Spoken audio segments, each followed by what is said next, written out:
The Gregorian calendar suggests we have entered the pathways of Gemini.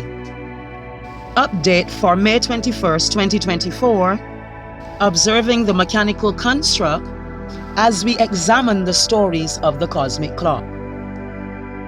Our story started in Aries with the development of the head of the fetus. Then we moved through Taurus, looking at the pineal gland. And now we go to Gemini, considering the hemispheres of the brain. Gemini, known in Latin as Castor and Pollux, is seen as a correlation to the scriptures Acts 28 verse 11. And it reads as follows: "And after 3 months we departed in a ship." We can say 3 months refers to the third sign of the zodiac, which is Gemini.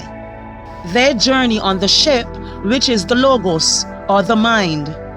It continues to read, "which wintered in the isle whose sign was Castor and Pollux, whom we know as Gemini, and landing in Syracuse." And we can take a minute to consider, as above, so below. We see Syracuse as a city in Italy. They say it is a place of still water that is found before you meet the Ionian Sea. Consider Syracuse sits in the track of the firmament. This is the still water found in the wells before they are activated to create the spiraling light. It meets the Ionian Sea, which is the representation of our cloud halo. The scriptures continues to read, "We tarried there 3 days, and from thence we fetched a compass, and came to Rhignium." Remember, Gemini begins on the 21st of May and steps into the amplification of the flower full moon on the 23rd, which is 3 days later. The compass is the moon. This allows them to journey to Rhignium, which in Latin means split. This split refers to the separation of the hemispheres of the brain, symbolized as Gemini. And when we observe the firmament, we can also say, located from the north to the southeast is the track that can represent the split of the brain. Pay attention to the split. This will come up in the story of Castor and Pollux of Greek mythology. The scriptures continue, "After 1 day the south wind blew, and we came the next day to Puteolio." Puteolio means well.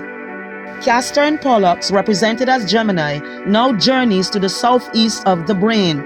Navigated by the compass as the moon, ends up by the well. Again, it is important that we compare as above to below in order to recognize these patterns. Just as we find Syracuse in Italy, we can also find the story of the legend of the great giant Puteolio. It was suggested it was an amphitheater with ruins above and below ground, located in Italy beside the sea. This structure is perfectly designed as the brain. With multiple pathways or chambers, we can say are the ventricles of the brain. This also functions as your cosmic clock. And you can see the purposely designed split to show you the formation of each side of the brain. This split allows you to see the well in the frontal lobe and the well in the back of the head. Multiple giant pillows carved into giant gears, hinting to the motion of this cosmic clock.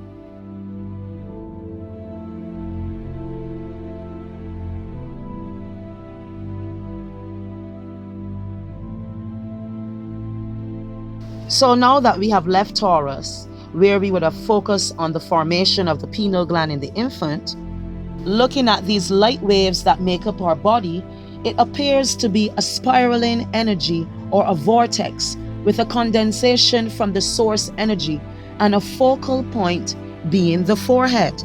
This is revealed as the secret of the Brahmandraha, the part of the skull that formed in the infant. This is called the Brahmandraha, the passage or small hole or space in which the life descends into the fetus. Often we are told that the top of the infant's head one should refrain from touching because of its sensitive nature.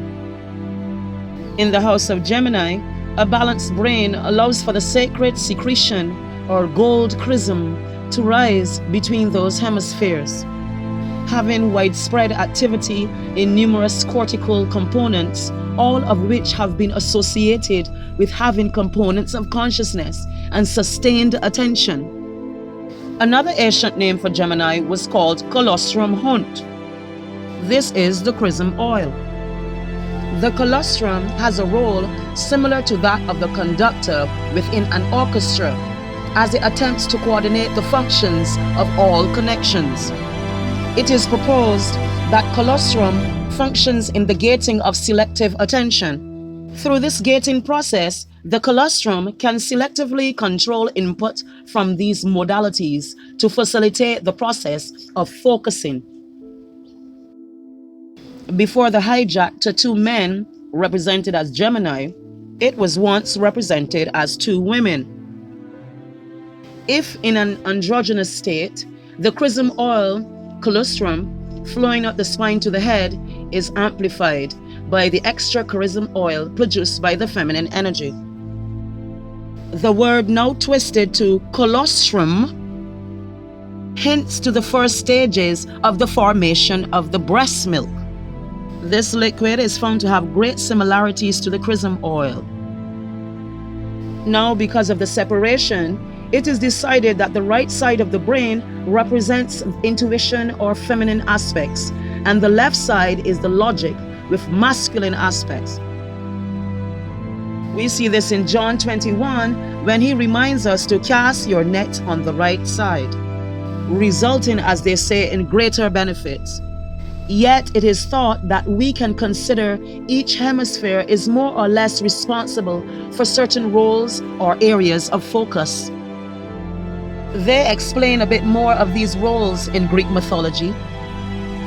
Castor and Pollux, the boxer and the fighter. Although looking identical, they had different fathers. Castor being a famed horseman and warrior who taught Heracles how to fence, while Pollux was a champion boxer. They were famous in the story of Jason and the Argonaut on the journey for the Golden Fleece. At that time, they had an interaction with the son of Poseidon, Amycus, who would not let the Argonauts leave Asia Minor until someone beat him in a boxing match.